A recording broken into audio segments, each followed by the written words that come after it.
first of all, I think that Ellis is super on top of it and posted in the chat the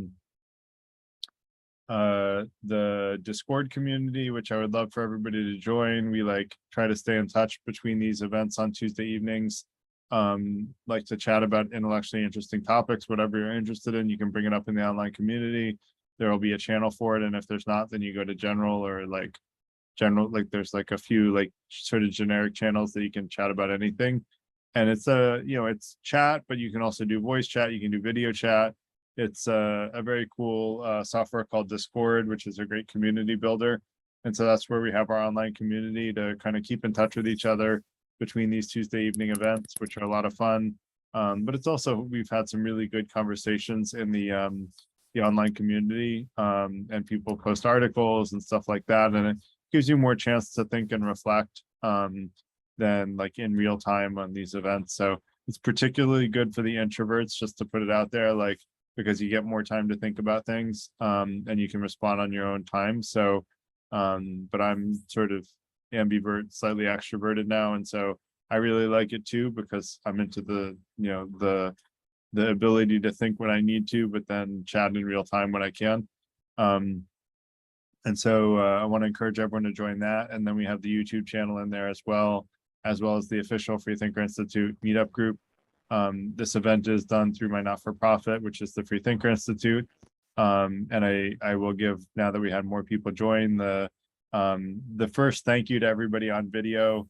The second, we do put these videos up on YouTube. And so don't be, if you're super shy, then don't be on video. But if you're not super shy, we would love for you to be on video, because then you're proving that you're a real human being. And we all like to prove we're real human beings in this world where lots of people think we live in a simulation. Let's prove that we're real human beings. So that said, we had that discussion another night about whether we live in a simulation or not. But we try to keep most of the talks more practical, but some of them are very philosophical. And that one is more philosophical, although it can be practical for certain people. So that said, those are my sort of caveats. And I'm going to do a quick presentation on why I think the humanities are more important than the hard sciences. And for those that didn't see it, I have now two screens. Let me see which one is which. I have my private notes, and then I have this is the right one, I think. So you see my proposed solution. And so here's why society needs to progress in the humanities more than in science. Can everyone see that? Great. Got a thumbs up. I'm good. Thank you, Liz. So basically, I'm going to try to make an argument tonight that while the vast majority of investment currently goes to the hard sciences, that we actually should be investing in oh, and I have to remember to lock down the meeting, because sometimes we get trolls, although after I offered to coach the trolls, they haven't come back. So that's kind of cool. And so maybe they were afraid of my coaching. I don't know. But I think either way, it's a good result. So although I wish they had reached out to me, because I think they're unhappy people that are trolling meetups. So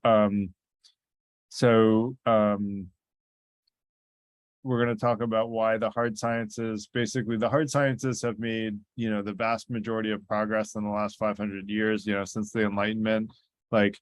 You look at the world, you have, cosmology and, the internet, and, you can name your refrigerators, right? Which my grandparents told me stories about when they had an ice box, right? There were no refrigerators when my grandparents were kids.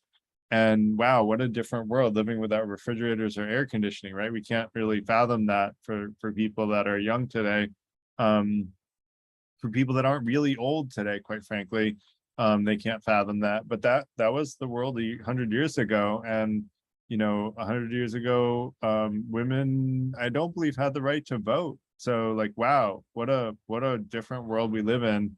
A lot of that one, actually, I will say, was the soft sciences rather than the hard sciences that helped it. So there has been progress in the soft sciences, but I would argue most of the progress has been from the hard sciences. And as a result, the other thing is that the hard sciences are much more easy to monetize.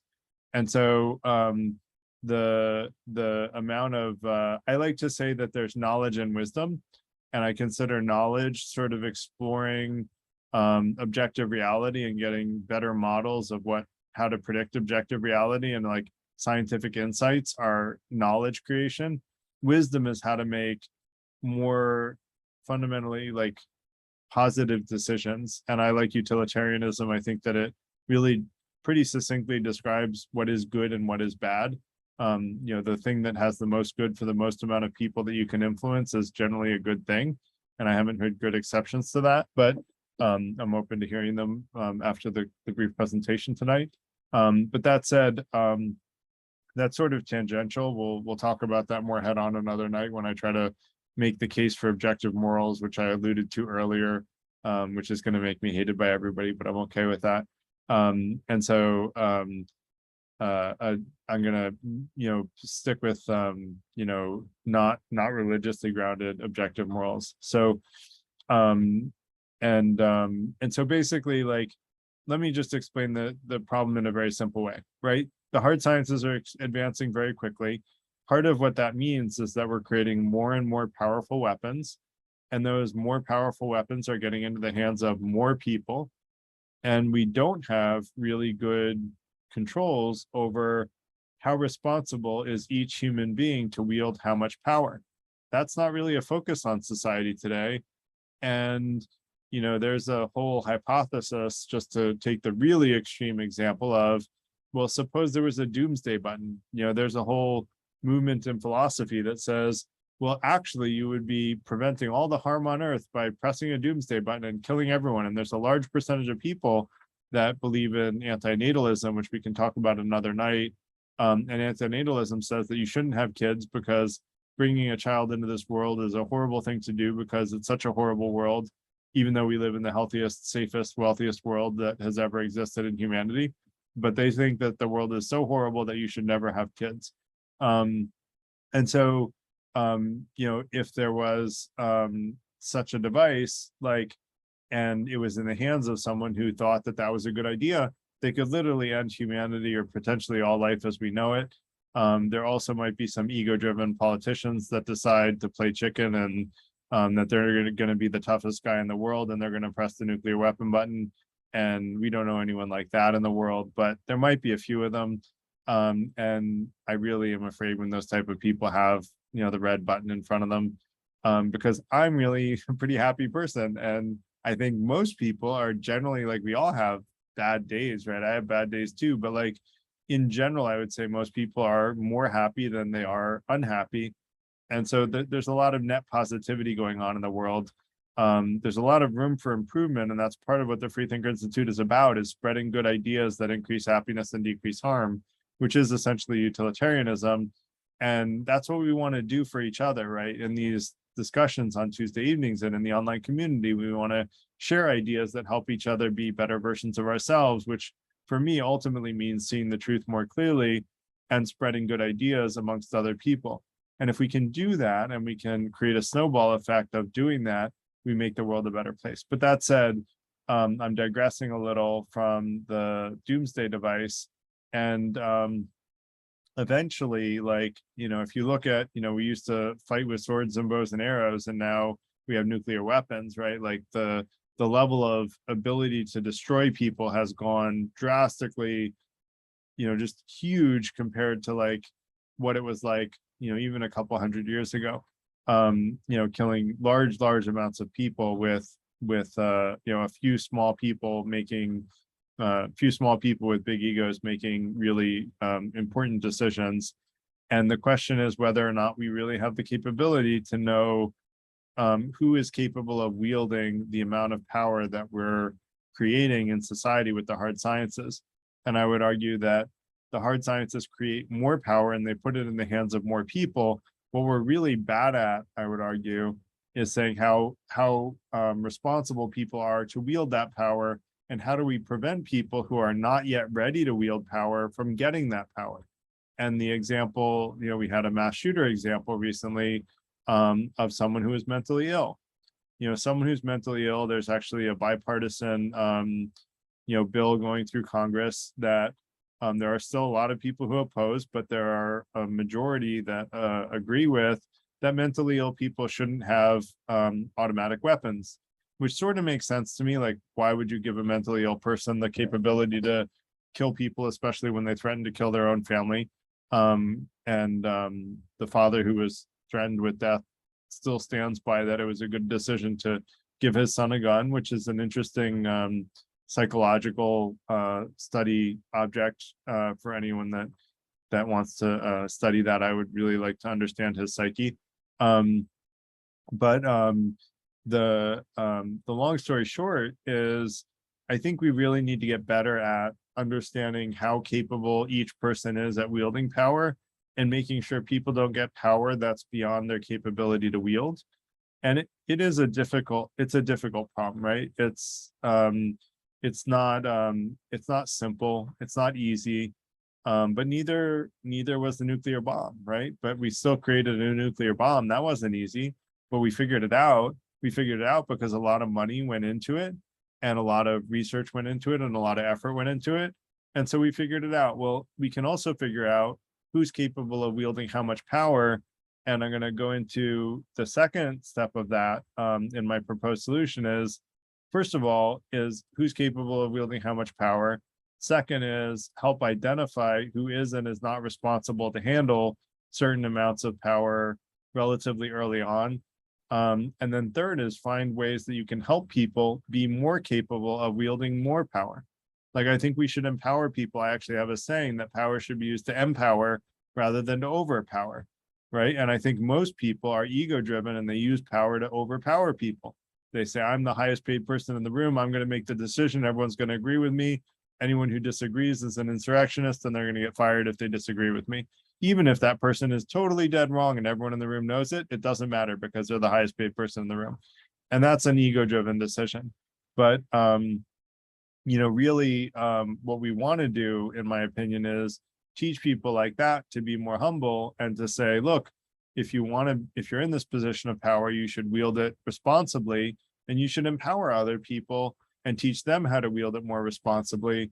And so that's what I think we should be focused on, is basically taking influence and power away from those that are not using it for society's benefit, not using it to increase happiness and decrease harm for the people they can influence, reduce their power, educate them so that they can learn to use power more responsibly, and then empower people who are using it responsibly, who, by the way, are often the people who are very reluctant to take power, which I find really interesting there. I won't mention the name of someone, but there was someone in politics that was very reluctant to take power.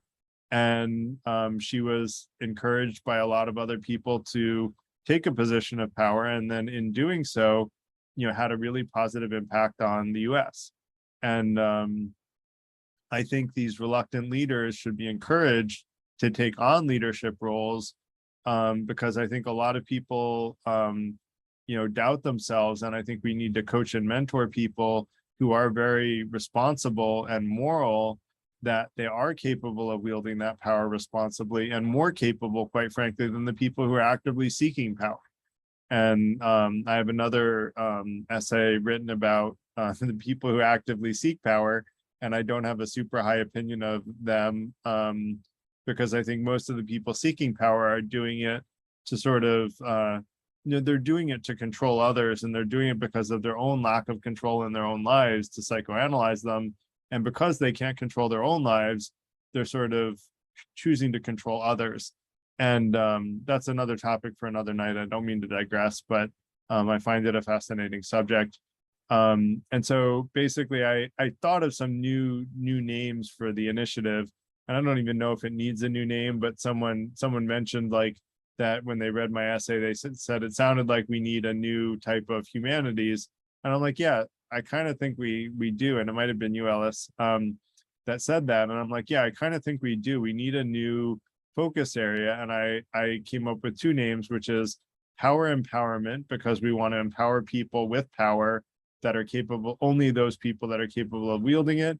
And then moral responsibility, a super loaded term, And basically that's because we want to empower people who will wield it for the greater good. And again, I'm in the utilitarian camp there. I haven't found a good reason not to be, so I am for now until someone proves utilitarianism totally wrong.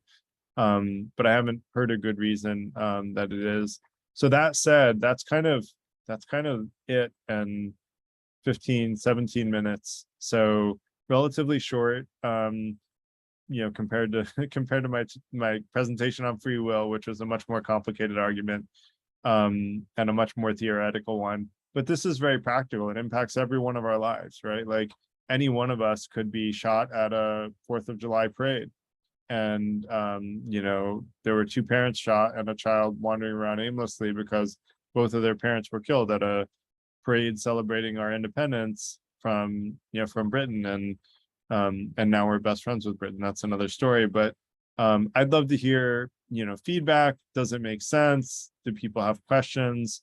And feel free, by the way, we like to raise our hands, and so we can go in order. Although if you have a question related to what someone just said, like I usually try to like reflect back what people said and like give a commentary on it related to like what I presented. But if people have if someone else has a comment on what someone said, to ask for clarification. And I forgot to say this in the beginning, but like during our presentations, for future reference, during the presentation, you're welcome to raise your hand if you have questions about what's being presented, if there's lack of clarity. And that way we can like make sure that we're clearly communicating what the presenter is talking about. Today it was me, but we have different presenters at different times. And so always feel free to do that during the presentation. But then once we get into the conversation topic part of the night, which is we're going to do now, like everybody's welcome to like raise your hands. And if you have a comment about what someone just said, like you're welcome to like speak up or like write in the chat. I'd like to comment on that, and Ellis will raise her hand, and she's my moderator. And so if Ellis's hand is up, I'm going to call her first. And the other thing that we do is we try to let people speak that haven't spoken as much. And so if someone cuts in front of you in line and I ask someone to speak before you, it's probably because you've spoken before and they haven't. And so just realize like that's, one of my core values as a practicing Stoic is justice, which I call fairness. I think it's a nicer term for justice. And that's part of what I think is being fair, is giving everyone the chance to speak. So that's a lot of caveats. Ellis, go ahead. Hi, we do go late till almost 9. So before we get there, I just wanted to mention that I put up the FTI meetup. So you're welcome to view upcoming events, and we appreciate your support. And I'm just going to read through. So far, on the 19th of July, we have abortion, a thoughtful and novel approach. On the 26th panel, why lifelong learning is important. On the 9th of August, Universal Human Development Accounts, a 40-year forecast. That's a technical professional event. And on the 16th of August, panel on consciousness. And on the 23rd, on justice and fairness. And anyone is welcome to message me or write in the chat any other further ideas that they like for upcoming events. And during discussion, we have about, I would say 2 to 3 minutes per person. And if you just have a short response, just let us know, and then you can go ahead with that, and then we'll continue down with the hands up. Okay, thank you. Liz, are you a marketing person? Who, me? No, Liz. She said rebrand Humanities in the chat, and I love it. I had to find my mute button. No, I run a small business. I teach ballroom dancing. Nice. So I'm aware of marketing, but no, it never occurred to me as a concept. But I'm like, yeah, humanities kind of is like, oh, the humanities, Right. It's like, no, the humanities is like, they might save us, like really. No, everybody's like, why would you go into the humanities? You'll never get a job. It's like, well, we should be giving a job to people that are actually like making sure that the people wielding power have responsibility. My problem is like, and I think that a rebranding of the humanities makes sense, because I actually think the humanities are focused in the wrong area. I think this is the area that a lot of them should be focused on. because this is like the problem of the times, right? We're getting these more powerful weapons in the hands of more people, and we're going to end humanity as we know it if we end up giving someone the wrong person the doomsday device. So and I know that's very like science fiction right now, but like 50 years from now, that's going to be reality. And I love swing dance, by the way, so you're a ballroom dancer. So but I think if it's couched that way, like I never conceptualized it in terms of sort of almost a balance to the knowledge and science and math and all of this. I mean, yes, in terms of college curriculums, there's a balancing thing going on, kind of, but in terms of the partnership with science and like weaponry, for example, in terms of our being more skillful with it, absolutely, it makes so much sense. And elevates, like super obviously elevates the value of it. So totally exactly this. Katie, let me let you go. My comment on the weaponry, though, a lot of it though has to do with how many checks do they have on their power.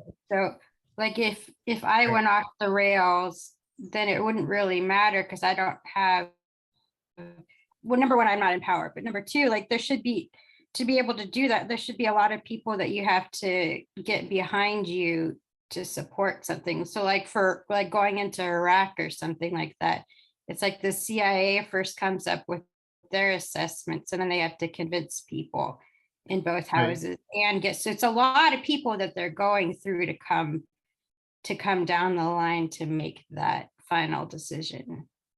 Right now, you still require a reasonable amount of people to do massive amounts of harm, but you can kill dozens of people relatively easily buying a gun, even if you're a mentally ill person, right? So that's pretty bad, like ending, 30 or 40 lives. It's not killing hundreds of thousands of people or millions of people. It's not a nuclear weapon. But think about, we're in 2022, like 50 years from now, like 50 years ago, like the idea of mass shooters was unfathomable. And so now like we're here, and what's it going to be like in 50 years if we don't change course? And so all I'm suggesting is that we should change course and start studying who's capable of wielding how much power, and only empowering people with power that they're capable of wielding, and teaching more people to be able to wield more power. Because like there are things like CRISPR, Katie, like right now gene editing is only available to people with a lab, but 50 years from now you can probably do gene editing at home, like most likely. I'd be shocked if you couldn't. And so that said, I want to let Peter go. For me, I think the reason why hard sciences are valued so much more these days, in fact, I would say valued so much, I mean, it's skewed probably to 95% in terms of importance. Okay, I'm just throwing the number out there, but I just want to use that as a demonstration of how much less humanity is being focused on. And I think this has to do with a lot of things, but I'll just use one for example for the sake of time. But it really is nothing but the classical thinking that people who thinks humanity and there is some sort of connection with philosophy, and therefore there's this stereotype and the assumption that the world should not be run by thinkers, but the doers, and science do while philosophy thinks. I think this is why it kind of made this shift about 500 years ago in the Renaissance. But if you go back like 1,000 years ago, a couple of thousand years ago, philosophers, we know the big names, Socrates, Aristotle, and all those people, and historians were some of the most coveted positions in ancient history. For once. Bro. That's all look, just for once. Shut the fuck up. I think you have to remove James. you can just mute Okay. everybody. All right, there we go. I think James is gone. Okay. Anyways, as I was saying, Garrett, moved on. I hope you find something better to do with this time. right. It's maybe humanities, but maybe I better thought, humanities. I thought your education in the comments future were can quite be insightful, reduced. Peter. James apparently did not appreciate him, and maybe we all don't appreciate James enough, but maybe actually James didn't appreciate you enough. And I'm going to argue. Him being here makes me wonder if we actually had more emphasis on humanity as a society, maybe people like him may reduce. Not saying they will eradicate. That's too hopeful. Maybe Right. reduced. So anyways, as I was saying, this, you were mentioning this whole, the gun problem thing, and that's really what I think only humanity can do, right? It will teach people what libertarian views are like or utilitarian views are like, and why different political leanings have different political, views and beliefs and ideologies. And I think that's really much more important than, in my personal opinion, than just going to Mars. Yeah. And that's, of course, nothing we say is not controversial. So I'll just leave it at that.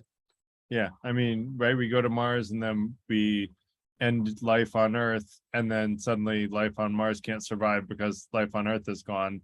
Not really successful, not a mission successful scenario. So that said, I want to let Jamie go because a lot of people have their hands up. And by the way, there were a bunch of people who were somehow in the waiting room. Oh, you know what? I added the waiting room. So it was people that were a little bit late. What I meant to do was remove screen sharing and remove annotate and share whiteboards. So I need to build that into the event. So I apologize for the people who were in the waiting room. That was my fault. I was trying to lock down so that trolls were limited in their power in the spirit of the evening, trying to limit people in their power so that they can't abuse. And I made a mistake. So Jamie, go ahead. Yeah, I guess I made a comment in the chat just about how I think I said a globalizing world, but maybe just a more technology type world. As technology tends to get more complex, but more pervasive in our lives, people have less understanding of what it is, and it is in the hands of like the Googles, Apple, and there's a lot of people are developing AI and AI systems that kind of glean data from us and use that to develop things or products that we can use that are very useful and great. But I guess my point is like, I don't think that we have a very informed citizenry. In the past, I mean, we used to have civics, and we would have people learn about political systems, things like that. But now it seems our civics needs to be more about how technology works. How does science work? What is, science is more than the scientific method. It is an empirical process where we're very skeptical. And I actually just don't think we really teach that in schools. But it needs to coincide with hard science, because hard science can be applied science and deal with like things like food security and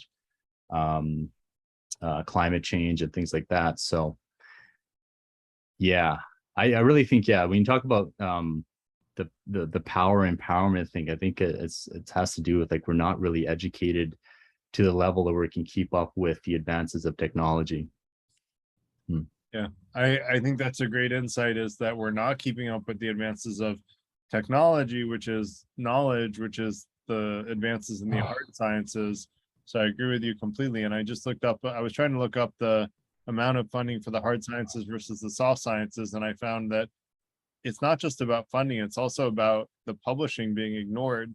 Apparently in the humanities, 98% of articles went uncited within 5 years, meaning no one cited 98% of humanities writing, innovative humanities writing within 5 years. I mean, that's like falling on deaf ears gets a whole new name, right? Like that's kind of disturbing. That's not even about funding. That's about people who are already funded and coming up with research and no one's paying attention. And so I guess I will like try to be objective and say, maybe they're not publishing the right stuff, but maybe it's also that we're not giving enough attention to the humanities, and maybe it's both. I think it probably is both, but Robert, go ahead. Just, yeah, to that point, do other sciences get referenced after 5 years? Yeah, so actually the what is it? The percentage of uncited articles in social sciences was 45%, Hard sciences, I think, is much lower, but I'm going to try to see if I can find it and come back to you on that. They didn't see Okay, it. just to have, I guess, like more of a fair comparison, because Yeah, it's no, you're right. possible. You're right. It's not like I see the number of citations in hard sciences things all the time, and they're usually like dozens and dozens of citations in hard sciences articles. Like they're all citing each other. Oh, yeah, I'm just wondering, I was thinking like after 5 years, you would want to try to get the most current science, right? The most current information. Well, that's So I why don't know if 5 years is just sort of the arbitrary cutoff for yeah, any kind that's of why they stuff. do 5 years. Is like if no one Wow. cited it in 5 years, probably it doesn't matter as much anymore because now it's 5 years old. So I think that's the general reason that they use the 5-year cutoff, which So yeah, so I don't know, I wanted to just address the idea of just science in general, whether hard or soft, or I feel like science is based on reason, and like I think sort of the assumption here is that we can use reason to influence people. And I think that can definitely work for a lot of people, but I think there'll always be a portion of the population who won't be swayed by reason. And for my own personal philosophy, I think people often act on their feelings more than reason and logic.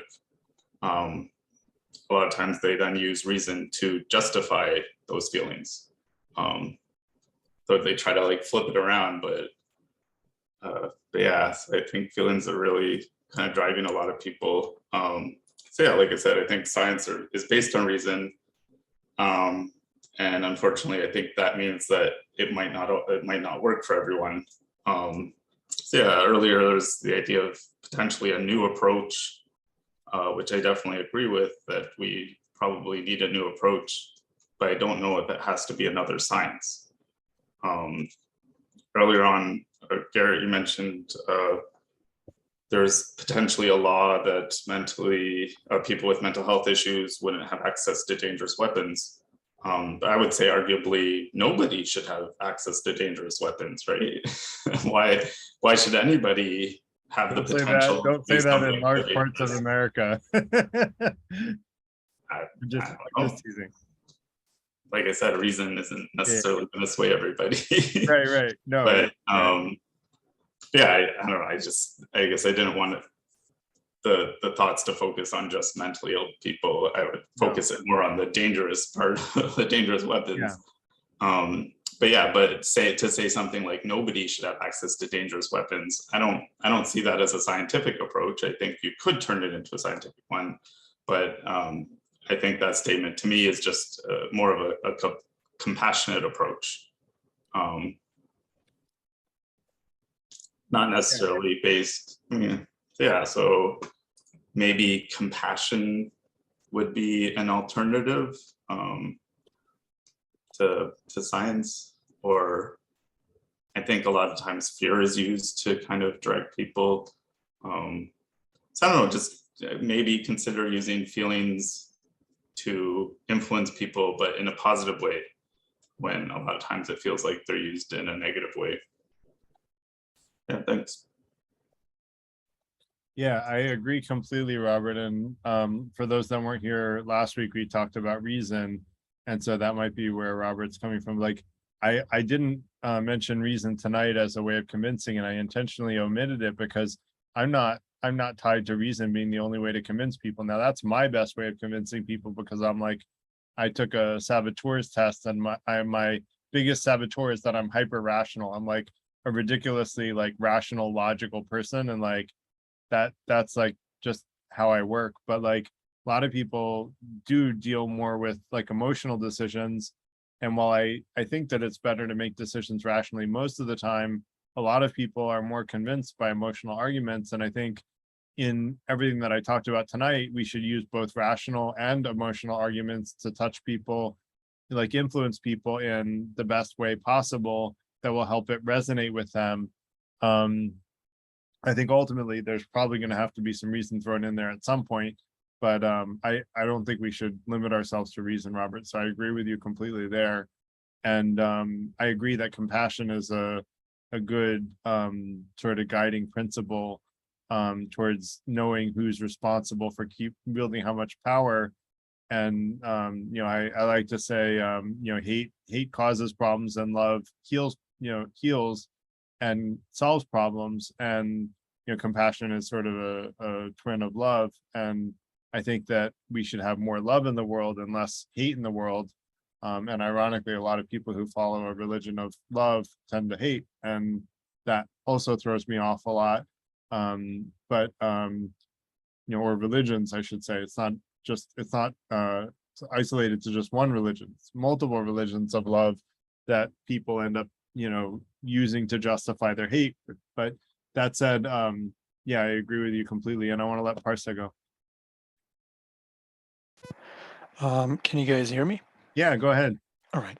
So this is my first meetup with you guys. I found it through Humanities Association of Toronto's meetup. So as just a background on myself, I'm Parsa. I'm in my early 20s. I was born and raised in Iran, but I live in Canada.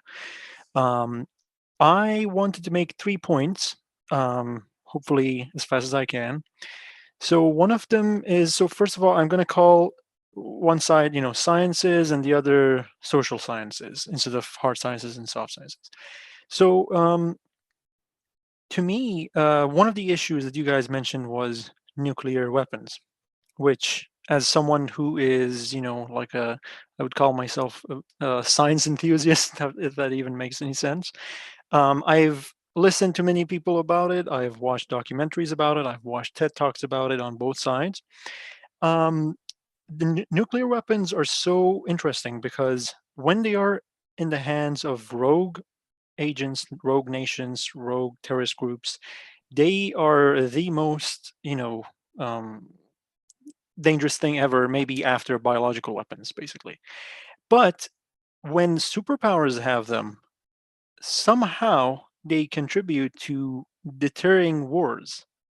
Because, for example, imagine if there is some sort of an issue in a country that's, a country of interest by both Russia and the US.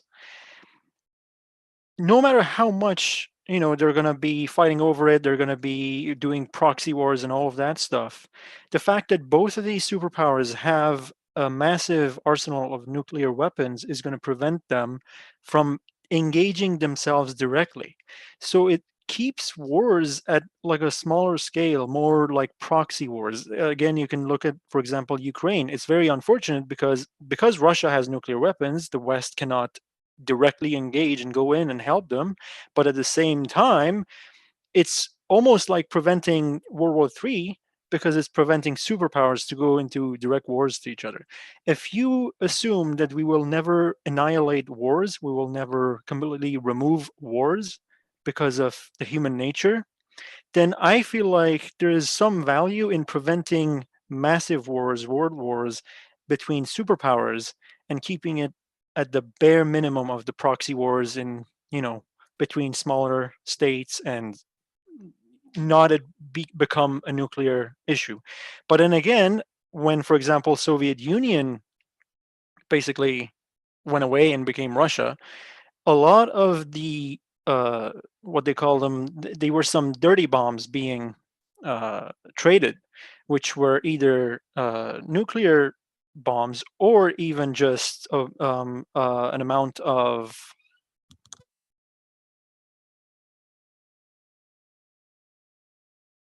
We lost you, Parsa.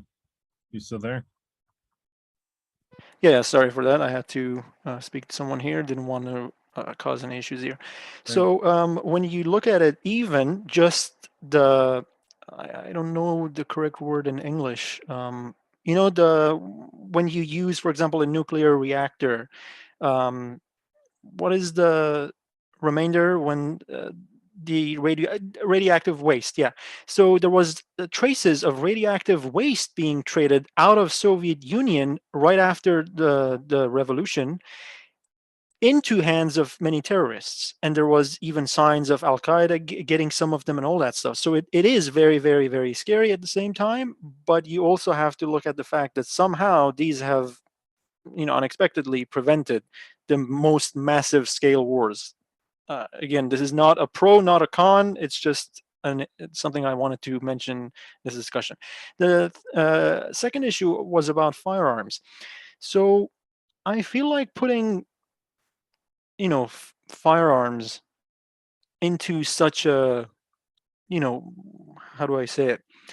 Into this stereotypical dangerous thing that is just an evil force of evil. No one should have it, not just mentally, but like no one should have it. In my opinion, you have to come up with a very, very, very compelling reason of why. Because if someone is not going to cause harm with it, again, maybe it's the enthusiast inside of me saying this, but I'm biased. But if someone is not going to cause any harm with it at all, not even hunting, because funny enough, even though I love firearms, I'm vegan. I've been vegan for 5 years. I hate hunting. And unless you're in a survival situation, I don't see anyone, being able to morally hunt. At the same time, I don't see what's the problem of someone having firearms, either if you're in the US for the purpose of self-defense, or if you're in Canada for the purpose of either sports or going for wilderness protection when you go hiking in the deep woods, something like that. Like, I don't understand why that would be an issue. At the same time, I do understand that no matter how much background checks you do, if someone has not yet committed a crime, if someone has not yet had any um, validated mental issue, you're not going to filter them out, because they need to have a history for you to be able to stop them with a background check. A background check is not effective against someone who has never committed a crime but will. So it's a tricky issue. At the same time, I hate it whenever there's negative news and someone shooting someone else, whether it be one person or multiple people. But at the same time, I've never been able to see what's going to be the solution without literally having a blanket ban, which again, I'm against, because I've literally met and been one of the people who will use a firearm without ever causing harm. And these people go to, their old age and they die without ever having caused harm. So how can you not ban them from firearms, but proactively ban everyone who's going to use it for harm? I don't know what's the solution, but I feel like if we could focus on that, it would be a lot better, because both sides would agree on that. If you say, let's ban dangerous weapons from everyone on the planet, it's not going to go well. One side is definitely going to push back. So if you, instead of making an ideological point, you make a more practical point, would be to how can we make sure that we minimize the bad effects of something instead of banning it. And then the last point I wanted to talk about is why I would say sciences are a little more important than social sciences or humanities. Humanities and social sciences are incredibly important. However, they themselves would never get us here. Imagine a society when you would have amazing philosophers, amazing psychologists, amazing people in the social sciences in every field, every aspect of it, but you were lacking in the what you call hard sciences or whatever. Who's gonna provide medicine? Who's gonna have breakthroughs, vaccines? Who's gonna go for curing cancer? As someone like myself who wants to call myself a citizen scientist, I use my computer anytime that's downtime, anytime there's nothing that's heavily requiring processing power. There's a software called BOINC, BOINC, Berkeley Open Infrastructure for Network Computing, running in the background in my computer. And I'm volunteering the CPU and GPU power of my computer to scientists. I can choose biological sciences. One of them is mapping cancer markers. One of them is smash childhood cancer. And one of them is, I can't remember the name, but they're analyzing weather patterns in rainforests of Africa, and all these things. World Community Grid used to be part of IBM's citizen science section. Now it's owned by a Canadian like science firm or whatever. So like these things, imagine if they were marketing that in everywhere. People would be able to just use their own PC when they're not using it for games or whatever, that's, heavily, you can watch a movie perfectly fine while that's running. I'm talking to you while that is running. I value hard sciences more because that's what's going to cure cancer. That's what's going to bring us vaccines for any upcoming pandemic. That's, again, social sciences are important in order to motivate us, for example, to tackle climate change. Social sciences would be great to motivate us, to convince people, to bring reasons why we should do that, why we should be compassionate, why we should care if a country that we're not, familiar with is going to go under sea in a Hello? little while. Mr. But Parsa, yeah. I'm so sorry. I think you have wonderful ideas, but I'm getting some messages. I guess you're new. We have about maybe 3 minutes per person, and then Oh, you're okay. I welcome didn't know to come that. back later. Yeah. But Yeah. anyways, definitely we are planning an upcoming on gun control, and it sounds like you have a lot to. So you're welcome to message me any ideas for upcoming Yeah, events. I or was if you just talking about go 3 ahead. different points: the sciences, nuclear So let me weapons, and let me hard. Okay, great. respond to Well, that we'll part. move on. Thank you so much. I think I heard the main points. And so, Yeah, yeah. for the first one about nuclear weapons potentially reducing war between major countries, but being very dangerous in the hands of terrorists, I think you're agreeing with my hypothesis, which is that we should keep power out of the hands of people who can't wield it responsibly, which is the terrorists, and only allowing those that can handle it responsibly in the hands of the superpowers. For the example of superpowers, although I would, I'm hearing you, Aisha, like, can superpowers really wield that responsibly? Like, it's questionable. We do better than the terrorists. We're a step ahead, but it's like democracy, the worst form of government except for every other one, right? So, but wouldn't it be great if we could actually help the superpowers wield their own power more responsibly too? The second question is about, no matter how many background checks you could do, you won't filter out all the people who cause harm. Totally true today. But what I'm trying to propose here is something visionary and futuristic for the humanities, which people haven't been doing in the humanities. The humanities hasn't been, in my opinion, progressing in the way that it should. And one of the things that I would argue is, let's imagine for a moment, just like put on our imaginary caps, and imagine that you had a psychological evaluation that could, with really high prediction capability, predict violent use of firearms. You could have people take that psychological evaluation, and it was subtle enough that people couldn't game it, then have them take that evaluation, and maybe they had a lie detector. There's a lot of ways to do it, and people claim those don't work. They work with 85% accuracy, and that's another topic for another night. But you can imagine evaluations being done that will, do exactly what, in your words, Partha, is like minimize the bad effect instead of banning it. I didn't suggest that we ban guns, and I don't suggest that. It's not something I advocate for. I just think we should only give guns to people who can use it responsibly, because I agree with you, Partha, that some people can. And then the last thing is, around the humanities and social sciences not getting us to where we are. I'm not also suggesting that we stop investing in the hard sciences. I'm just saying we should stop not investing in the humanities. We should invest more in the humanities, and we should encourage people to innovate in the humanities, because I think even those that are in the humanities, I'll be critical of them too. I don't think they're innovating in the way that they are really capable of. And I think we can do better. And I want to challenge the humanities to step up and do better. And that's what we're trying to do with the Free Thinker Institute too, is come up with ideas that innovate in the humanities. We're not a hard sciences focused organization. We're a very soft sciences organization. Although there's a little bit of hard sciences. That said, I'm violating the 3-minute rule too. So I want to let Aisha go.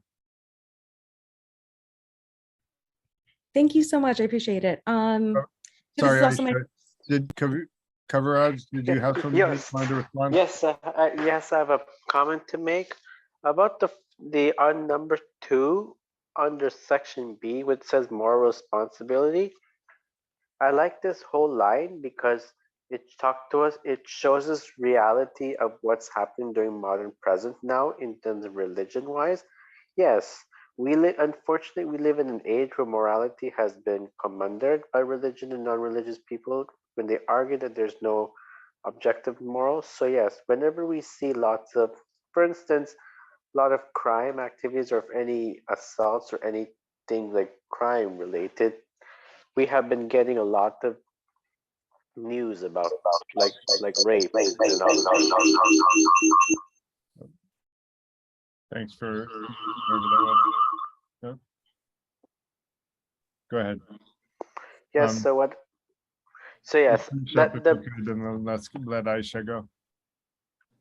Thank oh, you. Go ahead and Um, finish your thought. Oh, I'm so sorry. But that's okay. I just go ahead and finish your thought coverage, and then let's let Aisha go.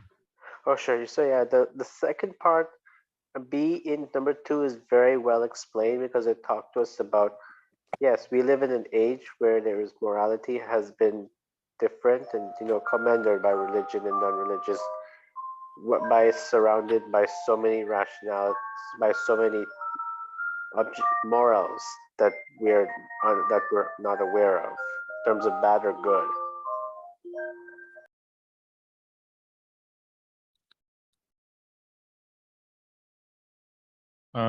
Great, thanks. Aisha, go ahead. Thank you. So I had a couple things that I wanted, a couple of thoughts that I wanted to share, but I did want to respond to the last two speakers a little bit, and I'll make it quick. This is my first time here as well. I'm just going to say this very quickly because I do want to get to the main points that I wanted to say. I'm confused about any argument regarding the use of assault weapons in civilian places. Just in general, wanted to put that out there. And I agree, banning what, like no one likes to be told what to do, least of all Americans. So banning anything is probably the best way to get people more interested in it. But the idea was made that, like, the hard sciences, for instance, are what's like cured science and where we've gotten all of our technology and et cetera. And I 100% agree. But then I think the question begs, who gets the cure to cancer then? We can invest in all of these hard sciences, but if we don't have that humanity portion of it, I think that's really when the abuse of power happens. And that kind of leads into the ideas that I've had here. So I've been thinking a lot independently about how, I forget, there's a physicist who said, if we can't measure it, it doesn't exist. And I forget what physicist says that. I'm going to be honest. I feel like that's a very egotistical, perhaps white male perspective. The idea that we even have the tools or are able to have the senses to measure what is in the world. But I also think that it's driven a lot of our perspective on the sciences. So I think someone mentioned earlier, it's a lot of rationality and logic driven. And I appreciate that to the depths of my soul. But I also think that I was thinking about this recently, slightly off topic, slightly on topic. We call, and someone can correct me if I'm wrong, I believe that sociopaths are people who lack any kind of empathy or compassion, that kind of tying your emotion to another human being and understanding that you're not the only one around. And we as a society, particularly Western thought, put so much emphasis on logic and rationality and evidence, and I'm huge on evidence, but like evidence that we can see, the physical evidence, the tangible evidence. And I think, when we're thinking about even the mental health issues that are facing our societies these days, these are things that aren't tangible. These are things that aren't easily visible. I come from, my mom is Mexican, and so my grandfather, he would come home with a knife wound and he wouldn't go to the hospital. Like, he would have my grandma like sew it up and he's just fine. So within that culture, within at least my family's culture, anytime anyone had any issues with like mental illness, it's all in your head, just like, figure it out, and it's this idea that, like, if you can't see the issue, we have a really hard time, I think, as human beings, understanding anything that we can't see or that's not tangible. And I think the lack of integration of these two things of kind of logic and emotions, or hard sciences and soft sciences. Am I at my time? Or is somebody just interrupting me? think someone's just Look at you go, Dwayne Johnson. Like you do you. Our friend's back, I think. But yeah, I think this is I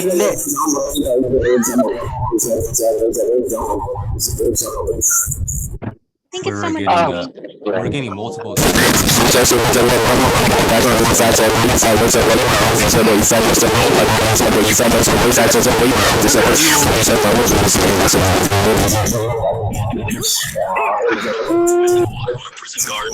What the fuck is up, man?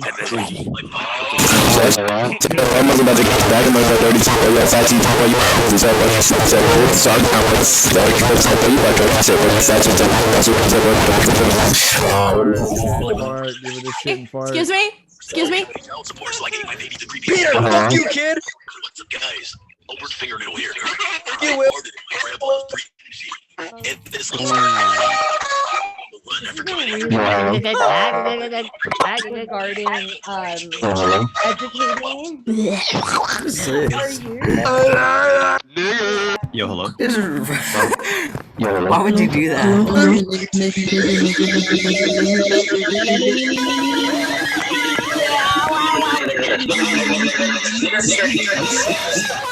So mighty. Easy. Gay men's One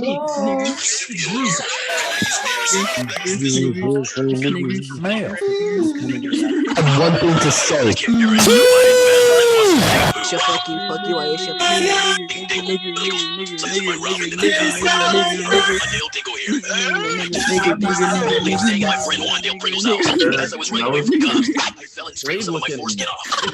A guy named Garfield Jensen.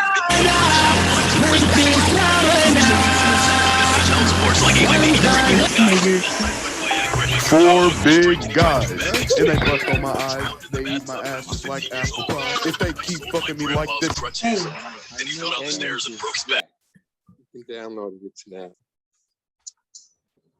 All right, Jade, are you in, buddy? Let me. I'm in, yeah. All right, loud turn cams on. Breathing 10 minutes. Jared, Nellis, do you need any help removing people? They were joining pretty fast.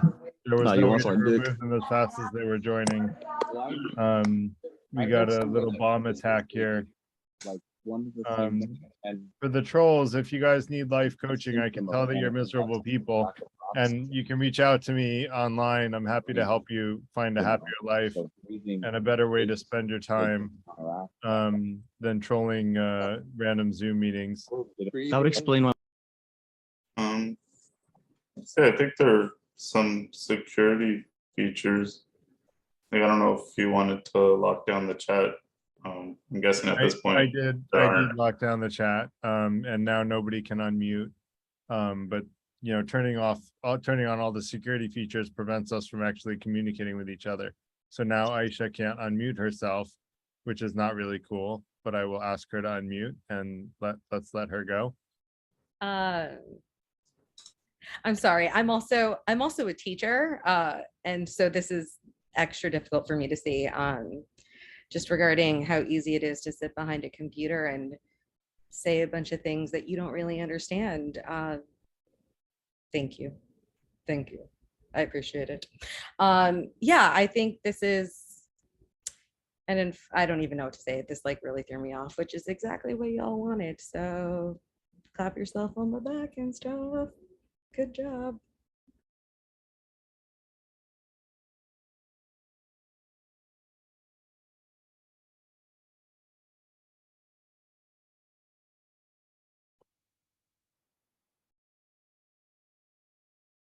So go ahead, Aisha. I'll remove the people who are clearly have unhappy lives. And like I said, for you trolls, if you really want to have a happier life, just reach out to me. I can actually help you live a more happy life. I know that it feels like life is miserable, and I know that it feels like it can't get better. But trolling, you know, random meetup groups is not going to make your life happy. If you reach out to me, I can actually help you be happier. And I'm happy to give you free life coaching. I normally charge quite a bit, but anyone is in as bad a position as you, I'm happy to help.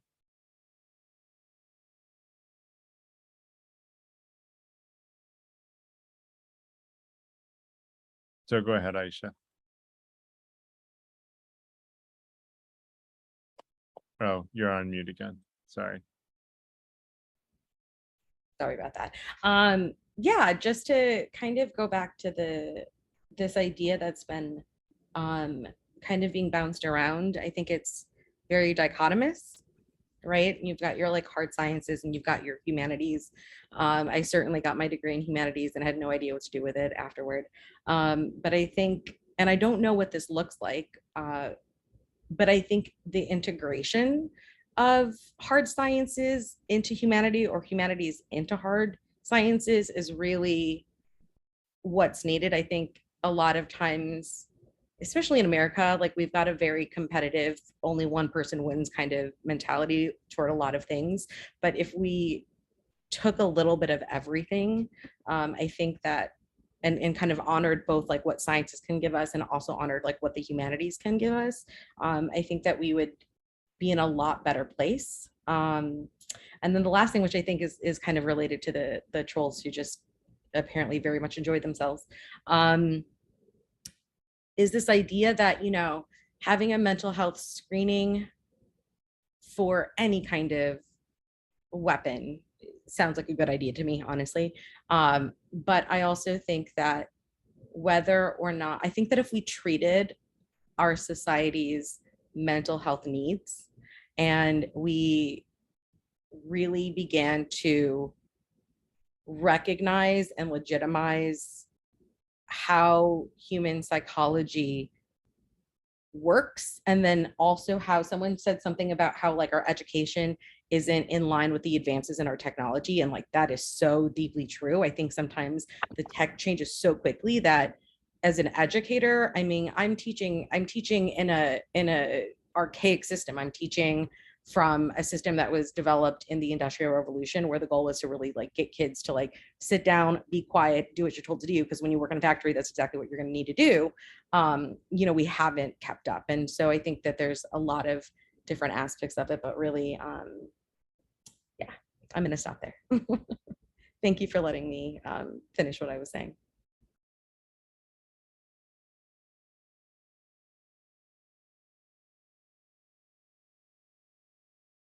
Great, thanks. I'm just removing the last of the Zoom bombers.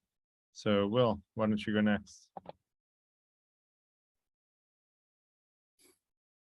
Okay.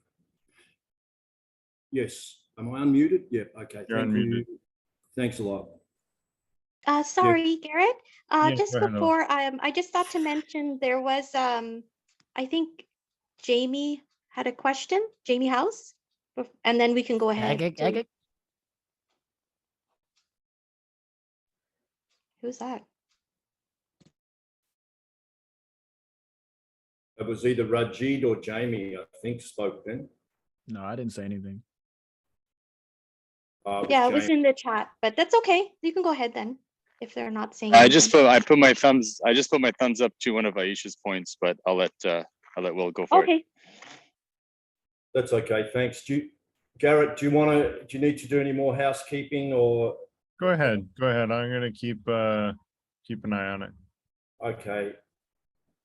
That we might all be a little bit traumatized. You and me both, my friend. Take some deep breaths. Like we just got attacked by a. Yeah, we had probably 30 people join simultaneously into the meeting, you know, doing loud sounds. It's interesting. It was a significant effort, you know, like for someone to go through that level of effort to try to cause harm. I have a saying is like, you know, people like an unhappy person that tries to cause harm is like someone out at sea in a sinking boat next to a floating boat, trying to like, you know, like, you know, poke a hole in the floating boat rather than getting out of their sinking boat. And it's sort of funny that someone thinks that that's like a good way to handle things, but that's what bad philosophy does, is it teaches people to cause harm instead of trying to help themselves. And that's why I offered to coach them, because they need help. And you know, honestly, like I feel bad for people like that, because I guarantee they're miserable people. Like There's no way those people are happy. Like they may have gotten like 30 seconds of joy out of causing us harm, but then as soon as that went away, it was like a drug high, and then it goes away, and then it's like suddenly they're back into their miserable lives again. And that's where they're going to be until they figure out that that's not the right path. But anyway, I don't mean to digress. Will, go ahead. No, well, you handled it very well. And I think being calm in a situation like that is key too. And anyway, I don't probably get off topic if I go rambling on about that. How it's like a simulation of being in a real attack in the real world. It comes out of nowhere and you got to deal with it. Unfortunately, this is just cyberspace and no harm can really be done. But you can see the parallels with a real attack in the real world, in a war zone even, and it just comes out of nowhere. And you need to be calm, I guess. But which sort of leads me to what I was going to say, which was just that I think, when there is so much dissatisfaction in the world, and when every time you go to the shopping mall or the shopping center, as we call it here, I'm always sort of intrigued by how dissatisfied everyone looks. And how we default to sort of suspicion of others. We don't make eye contact. And if someone does make eye contact, it's innate in human nature, I think, across the world. Why are they looking at me? Are you looking at me because you want a problem? And it's just this sort of neurotic state of human existence that's prevalent amongst all of us. And it's sort of the condition of a whole lot of individuals being thrown together in a sort of an unnatural state, because I always get back to the natural state. We've evolved to live in smaller groups. We're trying to make sense of the world when we're inundated with vast amounts of not just meaningless information, but also information that we're not quite sure how to decipher, like, is that person a threat? And even though most people you encounter in your day are no threat whatsoever, there is 1% of the population are psycho. And so we're all sort of on edge, which brings me to what the Dalai Lama said. And I think this would be more effective than changing the curriculum towards humanities as opposed to science. I think the pursuit of science would guide itself much more naturally if the base core of human pursuits was in itself changed, in that we just all learn, and they're starting to teach it in schools, to meditate and calm down and stop the monkey mind, which is evolved. I mean, our ancestors that sat in the caves just in a state of bliss, they didn't last long. They didn't pass on many genes because they were all just sitting around happy with their lot. So we've evolved. Here we go. We've evolved to be on edge. So we need to compensate for that. And I just think, teach meditation in school, as the Dalai Lama said. If all generations were taught to, if all children were taught to meditate, then after 2 generations, all wars would cease. If we could all just get into mindfulness, that would cure everything. And science would look after itself. Instead of sending out, to see what's 13 billion light years away, which is fascinating, but how many times do you have to see it? Meanwhile, Rome burns. We're all suffering in our own private hell. We've got no empathy for anyone else. If children were taught that, when you've got a problem and you feel bad, other people feel exactly the same as you do. And you learn that, we're all in this together. We're all in this together, and children need to learn that as well. And meditation. End of speech. Hope it was under 3 minutes. Thank you. Thanks, Will. And I have re-enabled the ability to unmute yourselves because I put on the waiting room so no one can join without me approving them, and I don't plan to approve anyone. So I didn't lock the meeting just in case someone gets kicked out and looks familiar. I'll add them back in. And I agree, meditation is so helpful, and I get frustrated when I read articles that try to speak against mindfulness as this pseudo. There was an article that someone posted in the online community claiming that, I forget what it was. You should go. I highly encourage everyone to go and look at it and read it with an open mind and make your own judgment. but they were really actively vilifying mindfulness. And I find it fascinating because they failed to support their argument. And then when I looked into the actual data, like if they actually, there was actually a way for them to support their argument if the data supported their argument, but they basically misrepresented the data to act like it was supporting their argument when really it was almost certainly that the data did not support their argument. And I find it really fascinating that people will cleverly hide the truth in order to like feed their confirmation bias.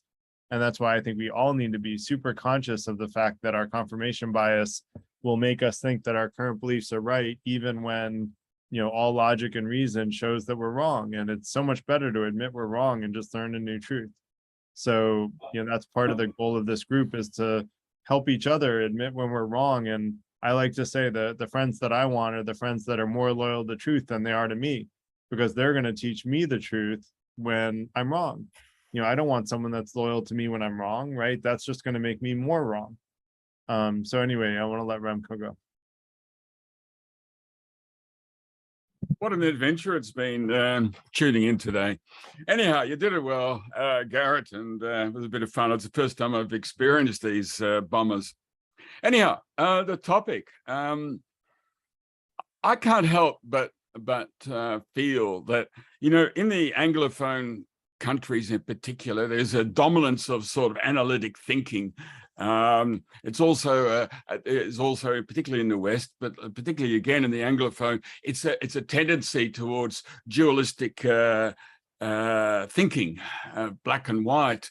It's trying to rationalize so much things that which cannot, in my view, can be rationalized. I sort of get this feeling like you're trying to use the humanities as a sort of an antidote to rationalism, to scientific thinking, to the fact there's an absence of humanity, and there seems to be a feeling like that you can teach that, and I rile against that. I don't think you can teach it, and I think one example, and your part of the world, you know, your constitution has it. You have the right to pursue happiness. You cannot pursue happiness. It's something that's emergent. And you know, to me, in my view, for example, just to ramble on a bit, there is no such thing as happiness because it is my natural state. I've given up this dualistic mindset. But that very topic, what we seem to be exploring, was also very well touched by Nietzsche. And he deals with it in terms of the Apollonian, which is the science, which is the one of the world of rigidity, of design, of perfection, versus the Dionysian, which is the sort of, you know, the lightness, the game playing, the wine drinking, everything light. And he shouted to the world to become aware that there is another way, and he's looking for that tension, and we're losing that tension. We're becoming too Apollonian. But can you teach it? Can you go and introduce humanities to people? I suggest not. It will help. Yeah, it will make a small contribution, no question of that. But you cannot approach it directly. You cannot write like you did in your constitution, the right to pursue happiness. You can't pursue it. It is a nonsense. It is something that is, I love that term, I use it in physics as well, emergent. And I think a hint of that too is in that movie by Michael Moore, where the movie is called Where Will We Invade Next? And he goes to Finland and interviews some teachers in Finland. And you know, the teachers are extremely well paid in Finland. They have to have a master's degree. These are people that are honored in their society. You know, I understand only about a very small percentage of applicants actually become teachers. It's quite the opposite as it is in your world and also in mine in Australia. And you know, he asks a mathematics teacher and he says, "What do you teach?" And the answer, I think, is what really I loved. He says, "I teach happiness." And I think, in your world, my world, in the West, mostly it will be done too literally. He teaches happiness, and from that emerges what we are looking for. It's a natural consequence. A little insight I experienced some years ago when I attended the Burning Man, out of Nevada. An amazing experience where you experience humanity. I think they're aware of this also in some of the more developed countries in Europe, like countries like the Northwest countries, where they teach the value of society and the value of humanity. So indirectly, I feel the things that you are pursuing there, Garrett, will emerge. But it requires an indirect approach. It requires you cannot teach, you cannot form, you cannot create time. It's an awareness, and from that awareness will emerge, I think, what you're seeking. And I think, and just to conclude, because I opened with Nietzsche, Nietzsche was, had an ambivalent view towards Socrates and his rational thinking, and he talked about a 2.5 millennia shadow over society that Socrates created with his rational thinking. And he was screaming again for us to become more playful and to just let go of our rationalism. So I'll conclude with that.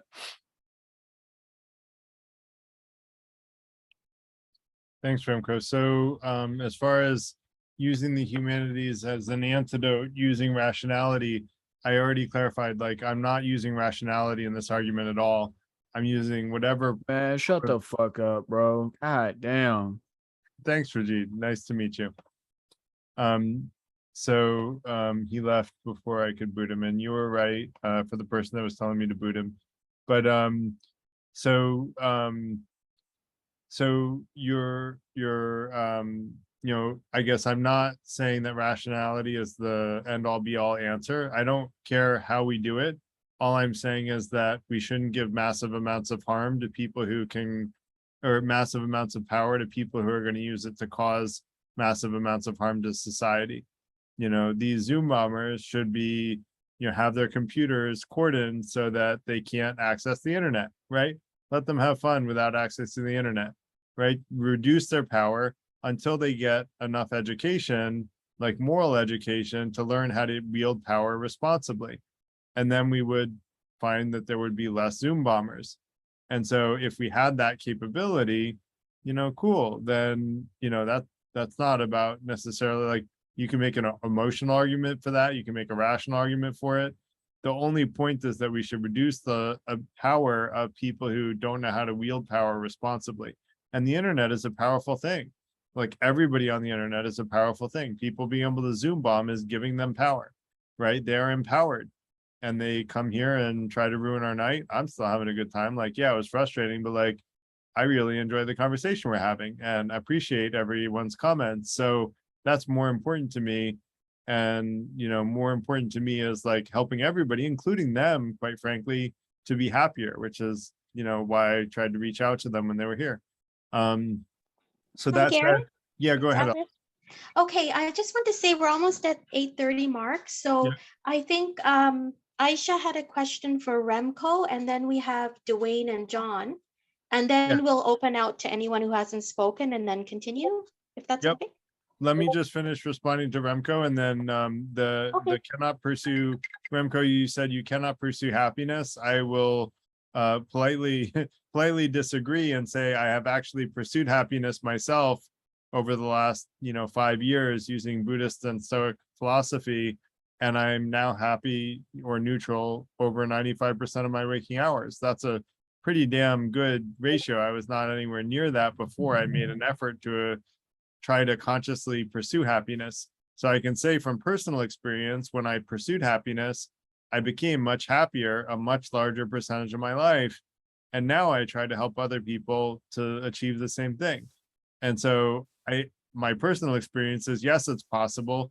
Now, maybe for some people, they've not had success at it, but I would love to talk to those people and say, maybe I can give you some ideas that will help, without following the 5 intentions. Like, I don't necessarily think I can convince anyone, but if someone can agree to the 5 intentions, I feel confident that I can convince them And that Remco I will do through rationality, and through rational arguments, because that's my best method of making arguments, is through rational arguments. But that said, I want to let Ellis, who did you want to go next? I think John hasn't spoken yet, right? Oh, sorry. I was saying Aisha had a question, and Oh, then yeah. we'll do Dwayne and John, and then we'll open out to anyone who hasn't spoken yet. Actually, I think I the don't know question if was Dwayne answered in the and- chat. I'm sorry. Oh, hers is answered. Okay, we'll move on to Dwayne then and John. So let's go to Dwayne and John, and Peter, we're going to let you go after them, but just neither one of them have spoken yet. Dwayne, you can go first. Thank you. As far as the whole pursuing happiness thing, that's in the Declaration, not the Constitution. So it's not a legal thing in America. It's not like there's a law or something. But pursuing happiness is, I would guess, a constant effort on the part of every human being who's ever lived. Nothing stops me from pursuing happiness. I may not do it very well, and I may not achieve happiness, but that's not guaranteed anywhere. But everyone pursues it in their own way all the time. At least most people do, I suspect. I mean, even someone who's planning suicide thinks it's better, that death is better than the life that they have. So they're pursuing happiness in their own way. That was just, sorry, that one just got me a little bit, so I had to go with that one. Oh, crap. Oh, I don't know. Well, they are and they aren't. I don't think the humanities is the right way to look at this the way I understand you looking at it. Because if, for example, if we're going to figure out, say for the sake of argument, that there is a way to figure out who can be trusted with power and who can't, that process in and of itself is scientific. It's going to be some kind of a test. It's going to be psychological or mental or physical or biological or something, but it's still not in the humanities. Now, from my perspective, what I'm reminded of an anecdote, can't prove that this is true, just repeating something I heard. My understanding is in the 50s, when maybe even, well, yeah, the 50s, when Einstein and Fermi and those physics guys, maybe even Oppenheimer, taught at Princeton, they would have dinner once a week or so, and they would have conversation. And one night their conversation was about what makes them them. Why are they the people that they are? And they tried to figure out from their past what might have contributed to them being them. And they came from different backgrounds, different lifestyles. Some of their parents were, had lived their full lives together. Some had been divorced, some had been killed. They went to different schools, they had different experiences. They couldn't find anything until finally somebody, the one that they discovered that they all had in common was that they all played a musical instrument. And I wonder sometimes, because I know that there's at least one other educator in the group, I wonder sometimes, I mean, notice the first thing that gets cut when schools lose money, arts programs. And I think that we can help people be more community minded through the humanities. I would, if I could wave a magic wand and make at least American education better, one of the things that I would do is fully fund the arts and make it a graduation requirement. That you have to do something that puts you in a community with other people. And my personal thing was choir. And I've sung, I'm 60 now, and I've sung since I was 14. And being in a choir makes you eventually acutely aware of your dependence, of your dependence on other people and their dependence on you. And for me, at least, it gives me, a feeling of being a part of something. And I'm an atheist, so I don't have the God thing to go with. It gives me a sense of something, bigger than myself that I can be a part of. And I think that makes me a better person. So at least, that's my arrogant view of it. So that would be as far as the humanities go, that would be my preference for helping students be more part of a community. And as far as the other stuff goes, I don't know. I am honestly scared of the idea of restricting the rights of people because we gave them a test that's 85% accurate. That gives me pause. I mean, I don't think anybody needs an assault weapon. Personally, I think if we're going to strictly read the Constitution, then we should give everybody free access to a flintlock pistol and call it good. But that's my rant. I'm done. Thank you very much. Thanks, Dwayne. flintlock pistols all around. I'm totally fine with those being handed out, and that was what it was when the Exactly. Second Amendment was drafted. They didn't have assault rifles, and they couldn't have anticipated that they would ever exist. They didn't Um, have cartridges. No, exactly. It was lock and load, right? Like, the one thing I will say is I don't think people can like pursuing suicide or looking for happiness. They're looking for an end to their suffering. And that's for me, a little bit of a different thing.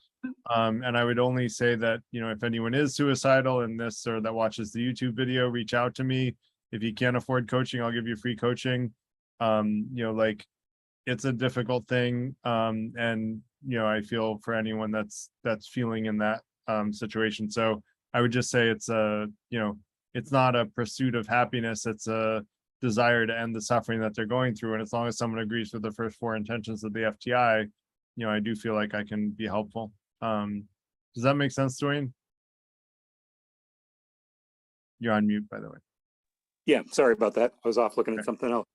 Yeah, I mean, it's still relative. What I'm saying is that person, that instant, thinks they're making their life better. I'm not saying they're right. Yeah. No, I agree with you. I think they're making their life better by ending the suffering. I don't think that they think that suicide will make them happy. They just want to end the suffering. And Well, but I mean, if there is a scale, from bad, from sad to happy. Yeah. There's a translation between happiness and suffering, and there's an exchange ratio and all that. And I can see that. And it was sort of a semantic comment I probably shouldn't have made. So sorry. Not a problem. So the next person put their hand down, but I don't know if they still want to talk after Dwayne. Who was it? Do you remember, Ellis? Sir? Was it you?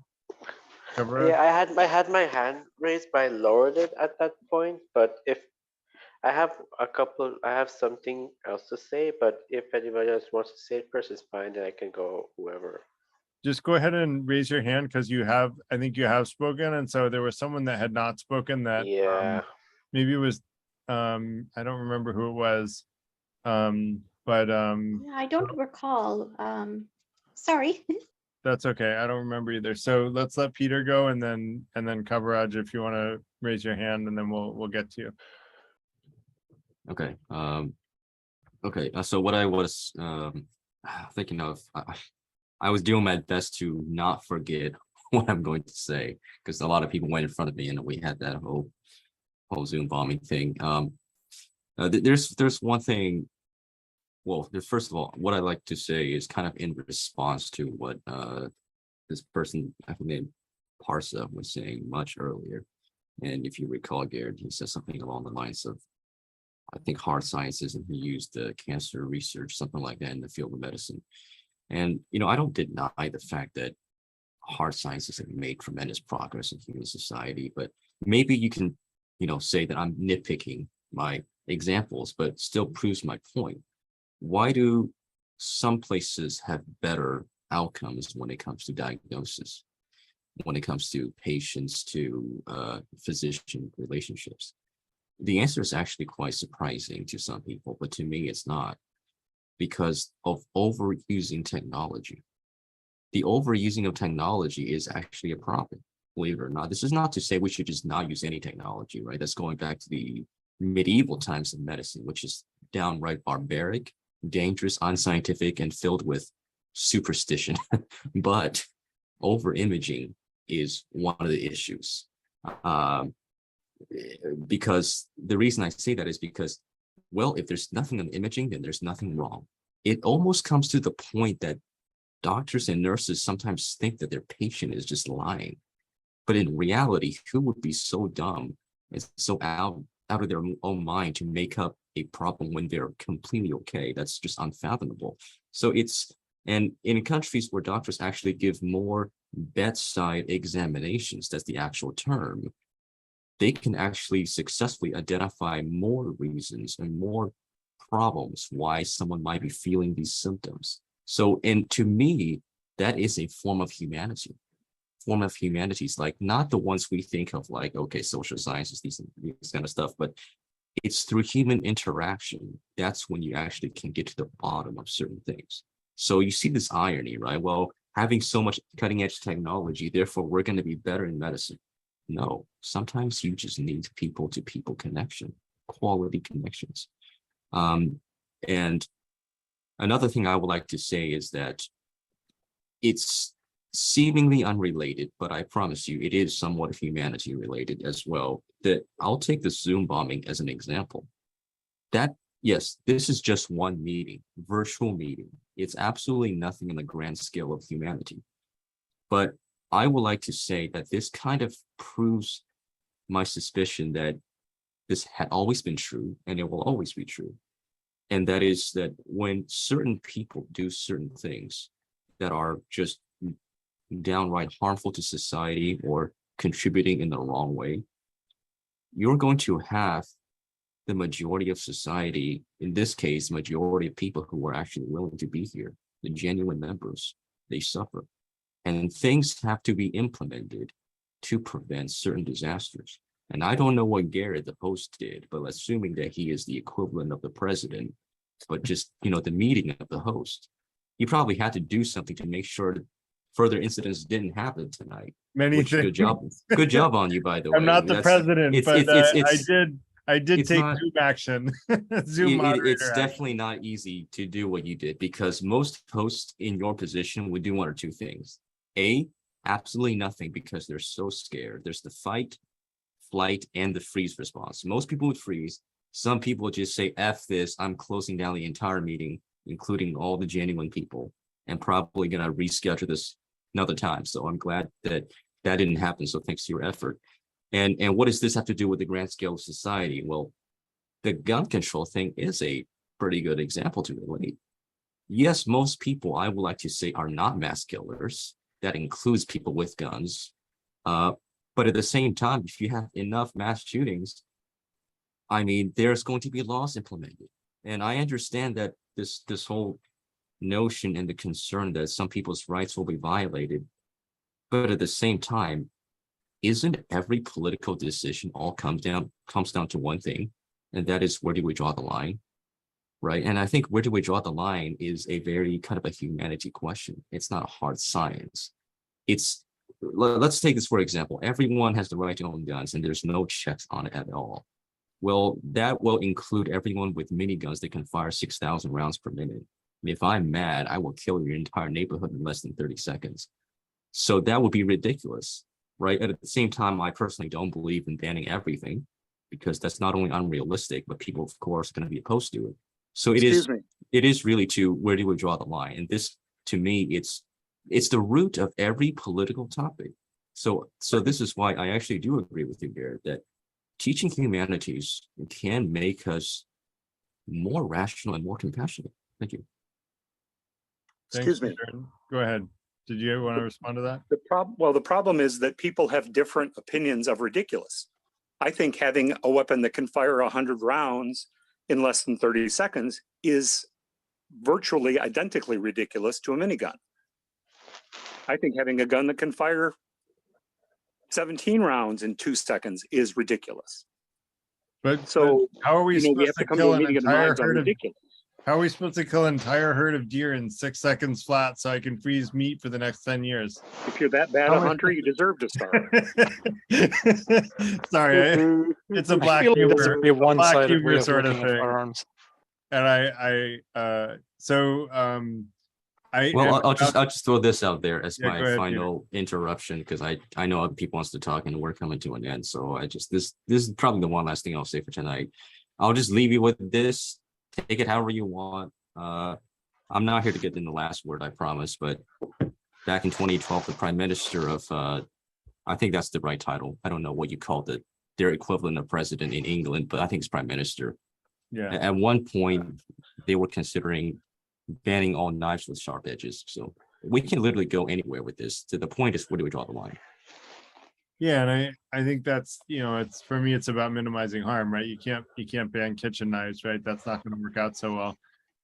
Like, can't cut steak with a butter knife. But To the point of quality connections with people, that's part of why I started the Free Thinker Institute, is to create an organization where we could have quality connections with each other, including the Zoom bombers. Honestly, like if they ever watch the video, like I'd love for them to come back and like actually create real meaningful relationships with people here, because I think they'd find their lives would get happier sooner. And I think for all of us, I would love to be in touch with you guys in the online community so that we can create meaningful relationships, because that's really what this is all about. And there's a dearth of meaningful relationships in the US. If you look at it, you know, looking at the number of friendships over the last like 20 or 30 years, we're at like an all-time low of number of friendships. Like people have an average of like 1 point something close friends right now in the US, whereas in the 90s it was like 3 or 4 or something like that. I forget the exact numbers, I'm paraphrasing, but you know, and unfortunately that is a big parallel to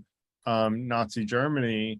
When the fascists took power, there was a dearth of friendships then too, and the fascists came in and said, we'll be your friend, all you have to do is agree with our ideology. And they grew really quickly because they made friends with all these people that had no other friends.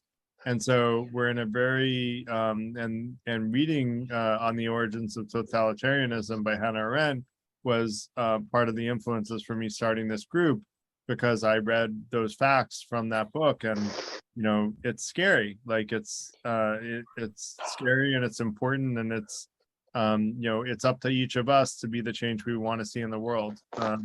And so that said, I want to let Robert go. Thanks. Yeah, I agree with some of what Peter was saying. And yeah, in general, kind of speaking to what I was saying earlier, I feel like science kind of takes some of the humanity out of a lot of things, because it is so structured around analyzing things, versus I guess what Peter was saying, like connecting with the person. So yeah, there's the idea like one person is a story, 1,000 people is a statistic, right? So often learning about a single person can be a lot more impactful than learning about the science where statistically these many people are affected, right? It always seems more impactful to people when someone who they personally know is affected by something than when you just hear about it on the news.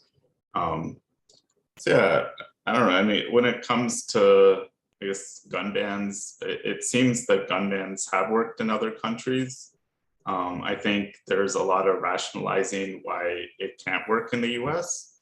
And geez, there's even legal reasons why it can't work.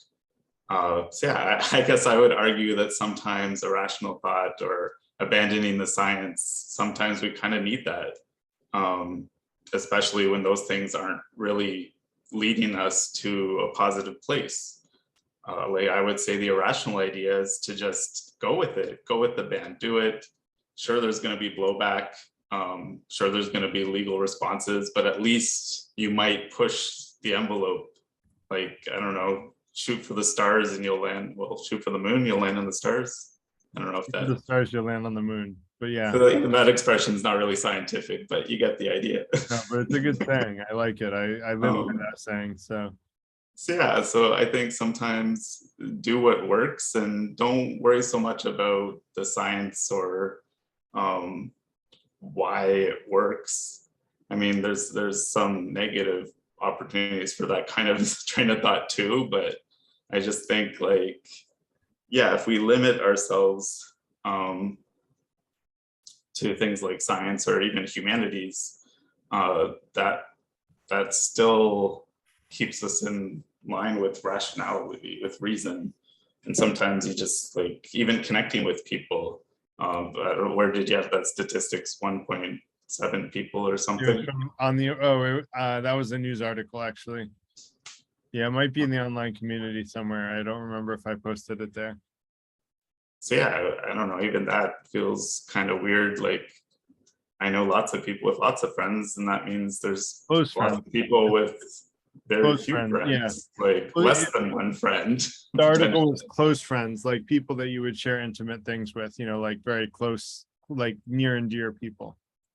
Yeah, no, I just mean that not just like a tennis buddy, you know, like tennis buddy's a different story, like, or a sport buddy or whatever.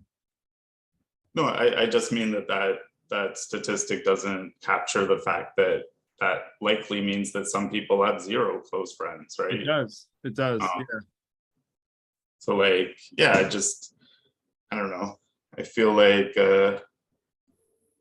yeah, try a different approach sometimes, because things like science and humanities don't always work, unfortunately, even if we want them to.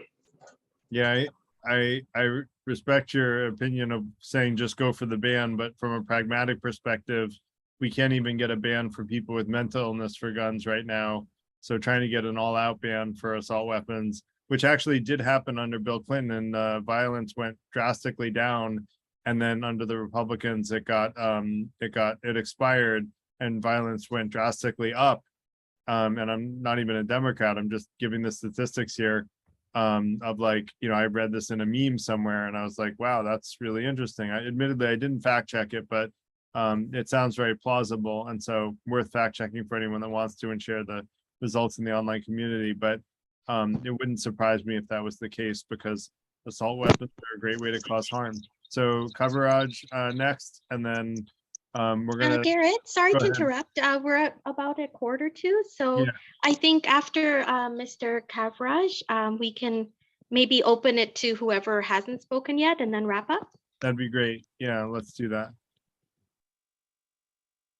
Coverage, you go ahead, and then we'll see if I think Addie, Jason, Arvind, Tony, AR has had some great comments in the text, and EB and Les. Would love to hear from some of them.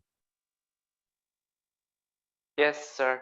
What I was saying is that what we have talked about today was that I agree that, when we face like a lot of about the firearms, like I noticed that there was, according to one of the Second Amendment, it says to right to bear arms, but this usage of using right to bear arms has gone far beyond in modern times now, with a lot of shooting that's been happening around the world. It also says in a militia. And I'm noticing that I always say to myself that, what, I wish that there's some solutions that we can come up with to prevent all of this violence around this world, but there's nothing we can do about it. So it's just that I'm like myself, what is wrong with those people who commit a lot of shootings and cause people pain? I don't know. I don't know why I feel the need to respond to that one, but I Go ahead. think that when people are causing a lot of pain, generally overwhelmingly it's because they're feeling a lot of pain. Yeah. And that's not an excuse. It's not a reason. It's not. But a lot of times people say senseless, right? And I think from this side of the aisle, it's completely senseless. But to whoever's committing it, it makes some kind of sense to them. And not that I agree with that sense or it's the right way or et cetera, but I think it comes from somewhere. And sometimes when we say senseless violence, it's almost negating or dismissing what humans are going through. I work on the west side of Chicago where there's a lot of gang violence, and that's kind of I'm less thinking about mass shootings and more thinking about that, where there's a lot of like, oh, there's this senseless violence, except if you actually dig under the hood, there's a lot of like almost geopolitics happening in terms of gangs and territories and power and stuff like that. And so it seems senseless to us, but actually under the hood, there's some mechanisms that make sense. Yeah, I don't know.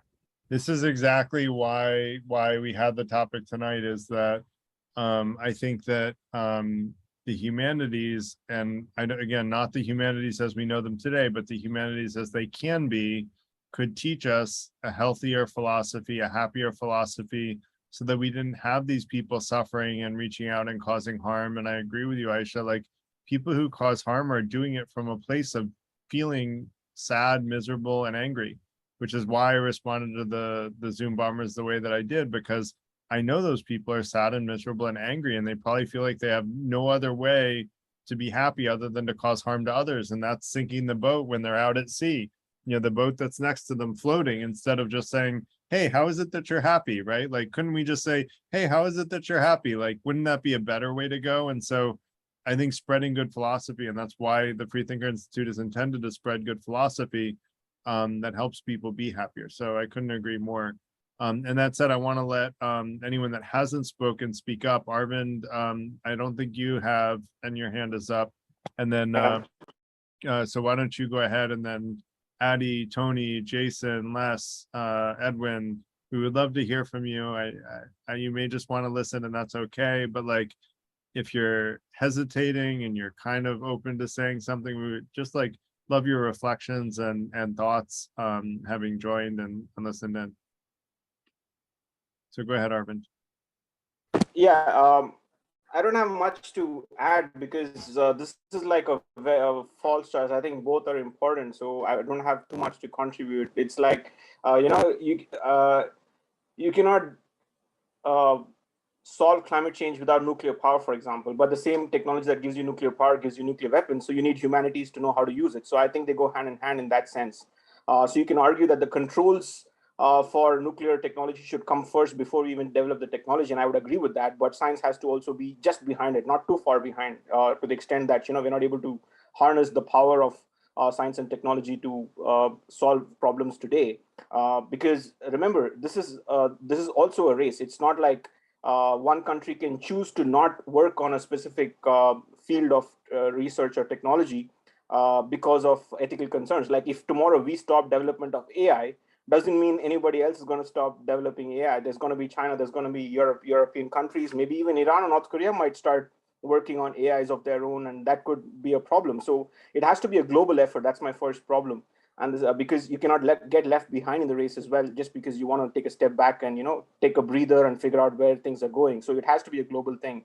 Second is, to the Zoom bomber, I wanted to maybe point out that rather than they're unhappy or depressed or they have some issues, it could also be just a lack of excitement. Just a thought. I mean, like they want. I mean, we all prank each other once in a while, right? I mean, your wife is sleeping, you suddenly go near her ear and just scream something, and she wakes up with a fit, and yeah, she's pissed off with you for 5 seconds, but then it's a rush, right? That excitement, that adrenaline. And we do skydiving and all those kinds of things in chasing that kind of adrenaline. So excitement and adrenaline, being on the wrong side of the law, these are all, we want to drive at 120 miles an hour, even though we know it's illegal. Why? Because we want that adrenaline. And if a police car is chasing us, that's another adrenaline. It's going to be, yeah, you pay the ticket, but you're going to be bragging about that for 10 years. Like, oh, you know what? I was doing 120 and this cop pulled me over and he gave me a big speech and I finally paid the ticket. But anyway, that's the second point. The third question I have is, does this really apply to more to wealthier countries than poor countries? Because when you're talking about countries like India or Ethiopia, Nigeria, these kind of underdeveloped countries, they're struggling to survive. So if they're not able to grow food for themselves, they're not able to generate electricity to each and every one of their citizens, they're not able to provide basic services. Should they be focusing on humanities rather than hard sciences? I would argue the opposite, because they're in a different stage of development where they would need to focus on building up basic infrastructure, medical infrastructure, technological infrastructure before they can turn their attention to arts. Although it's not completely relevant, but I'm just pointing out the priority is slightly twisted over there, because they need it for survival. They needed to achieve a basic level of quality of life, which we already enjoy. So we can sit back a little bit and talk about taking it easy with the science and technology and focus on how we're going to direct it, but they need the basic stuff today because we already have it and they don't have it. So that inequality is also driving them crazy. They want large scale TVs, they want air conditioning, they want a refrigerator and those kinds of things. Finally, I don't know if this question is relevant, but I'll just point out that another way to look at it is, you've had in India, the Native Americans and these kind of societies, which have been around for thousands of years. I would argue they had a very high level of philosophical and soft science development, but they just didn't have technology. And then the colonizers came with maybe less philosophy, less religion or whatever, but they just took over and colonized the entire planet because they had the latest technology. So what is your response to that? Because, for example, India has like 33 million gods, and you have people devoted to self-actualization, meditation, Zen, and Stoicism. Buddha was from India, Hinduism was from India. But it didn't really matter when someone had a higher amount of technology and they could just beat these countries and colonize them. So that's also another spoken. Yeah, I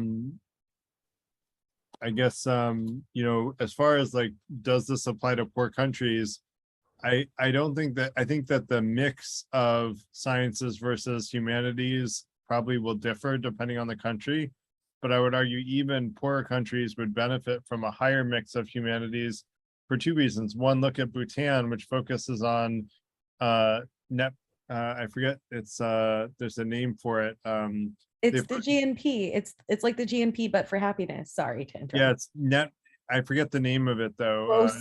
Gross national happiness. Thank you. Gross national happiness. And they've focused on, rather than increasing the wealth of their country, focusing on the happiness of their people. To a great extent, they've had a lot of success at that, even though they're relatively poor. Now, studies in the US say that if you don't make, at the time, 75, now about $90,000 a year, more money buys happiness. So yes, I think we should continue to increase economic wealth. But part of the way you increase economic wealth is through wisdom, right? You need to learn that investing in, you know, high net positive investment activities is going to increase the value of members of society and the wealth of society as a whole. India is a great example, having invested in a lot of fiber optic cable in, I think it was the 80s. And now they have a huge tech sector. There are more developers. You know, I recruit developers all the time, and my main country that I focus on is India, because everybody in India, like the parents in India, all say, be a doctor or be a technologist, right? That's like what all the parents are saying to their kids. And it's like, if you're a technologist, you have a job in India and you're making a reasonable amount of money. You know, for Indian purposes, you're making good money, but it takes wisdom to know to even do those things and to invest the money as society. Like, you need to put the people in positions of power that are choosing where to invest money. You need to have them invest in the educational systems, and India invested in higher education that taught computer science to massive amounts of Indians. And now there's a huge booming tech sector in India. Now, if we could get rid of a lot of the corruption in India and invest in infrastructure, India would beat China hands down, in my opinion. But that's another story. And I love the Chinese people, and I hope that we can have a democratically elected China someday. That's one of my big hopes for the world. But anyway, anyone that hasn't spoken that wants to speak, because we're kind of rounding out at 9 o'clock.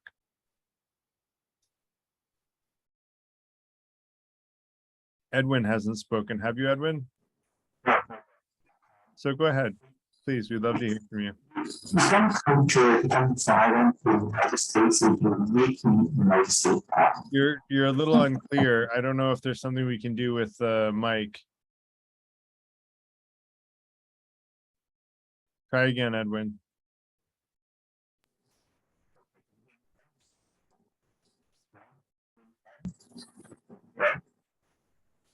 You're coming across a little unclear. I'm not sure what's wrong.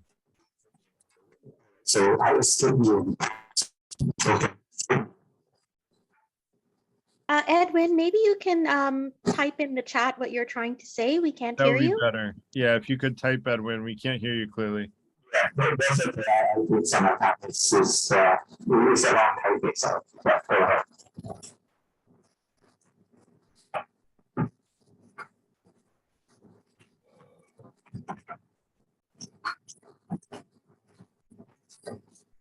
Sorry, Edwin, we do want to hear you. Feel free to type it in the chat. Anyone else that hasn't spoken that wants to speak?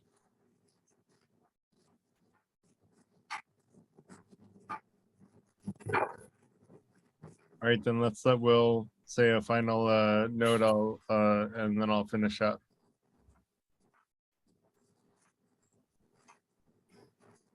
Thank you. Yeah, I just wanted to say thanks, Garrett, for introducing the topic. I think it's a great topic. I really like what you're doing. I think you've got great intentions. And this topic in particular about basically how to alleviate suffering in the world. And there certainly is a lot of it. So great topic. And I just wanted to say that I think we one of the problems is, and the Buddhist philosophers say this, that we can't differentiate between pleasure and happiness. So we're constantly seeking pleasure, but it actually makes us less happy. And, you know, we're always, no matter, even in 100 years from now, that you'll be able to go and play tennis with your robot, or you'll be able to fly around the block in your armchair. You know, like, these technologies will make this look antiquated. We still won't be happy because we'll still want the next thing. It's part of the human condition. We constantly want the next pleasure. But if we can learn that eudaimonia will arise in stillness, and if we could just get that message through, and when we're suffering, we realize everyone else is suffering around us as well. I think, like, when we're doing okay, we just forget everyone else. When you see the girl in the supermarket and she's rude, and, you know, which tends to be a lot of them, people rude in retail, because they hate their job, they hate their life. And, you know, instead of taking it personally, I've learned to, when I see miserable, rude, disrespectful people, I feel sorry for them, like those Zoom bombers. Exactly. Anyway, end of that. Thank you. Thanks, Will. And yeah, I guess to distinguish, because this has come up in past conversations, when I say that one of my goals is to increase happiness, sometimes people take issue with the goal of increasing happiness. But I guess to distinguish between pleasure seeking, which is what I think a lot of people mean when they object to the idea of achieving happiness. Pleasure seeking to me is like a dopamine response, right? It's a dopamine release. And that's not sustainable happiness. Happiness is actually achieving one's goals that don't cause unnecessary harm. And by unnecessary harm, I mean a harm that doesn't prevent a greater harm. For example, if you see a school shooter shooting school children, causing them harm is okay, in my opinion, because they're killing innocent children. I'm going to shoot that school shooter, hands down, no regrets, and I'm going to sleep fine at night. Because, you know, if I can shoot him in the arms and the legs, cool, great, I have good aim, and I'd rather do that to disable him. But if I have to shoot him in the heart, cool, I'm going to shoot him in the heart, and I'm not going to feel guilty about it, because it's preventing a greater harm. And so the only time that I think it's permissible to cause harm is preventing a greater harm. The Stoics said, do no harm, and I think the Hippocratic Oath says at first, do no harm. Maybe that was Stoic, I'm forgetting the exact quotes, but do no harm, and Buddhists say do no harm, but I would argue it's okay to do harm if it prevents a greater harm. And actually, when I talked to the Buddhist monk about that, he's like, Garrett, actually, that's really what we mean. When we say do no harm, we're saying do no harm unless it prevents a greater harm. So I think I'm aligned with the Buddhists, even if the quotes that I've read didn't align with that. The monks who interpret the quotes really well and have a lot of wisdom do align with that. And so yeah, I think with all that, I do want to thank everybody for their contributions. Let me let Ellis talk if she has anything she wants to say before I wrap up. Yes, we're closing up soon, and we had lots of good conversation. And I just want to thank everyone new that's come through. And I posted all the upcoming events as well as the link to Freethinker Institute meetup. So please RSVP as soon as you can. We appreciate the support, and we can't wait to see everyone again. Agreed. And I'll be in touch with everyone that had some idea suggestions. You're welcome to message me. I'm Ellis on Meetup, or you can send me an email. Thank you. And thank you, Ellis, for co-hosting and being, being able to like help remind me of all the things that I should be doing that I don't remember to do in the heat of the conversation. So Ellis is my like little angel on the shoulder that speaks to me when I need to hear it, and I'm not paying attention to things that I should be. So thank her. I'd like to thank her for that. And I'd like to thank all of you for coming, for your great, insightful conversations, contributions, and comments, and for being a part of the community. I would love for people to, join the online community and stay in touch throughout the week.